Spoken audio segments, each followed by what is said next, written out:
امام الانبیاء ورته ویل کېږي. نو هغه ته هم دا حکم شوی دی. رب العزت ورته فرمایي واحفظ جناحک لمن اتبعک من المؤمنین. ای پیغمبره ته خپلې مټې یا خپلې وزرې مؤمنانو ته ټیټې کړئ، نرمي کوه دوی سره. امام بغوی رحمه الله پر معالم التنزیل کې فرمایي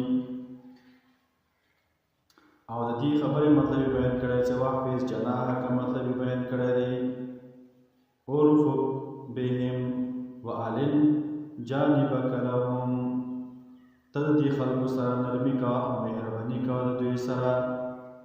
نبی کریم صلی الله علیه وسلم اخلاق چې د ډېر نرم وو، نو دې د وجې نه الله رب العزت د احسان په طور سره دا خبره ورته بیانوي فبما رحمة من الله لنت لهم ولو كنت فظا غليظا.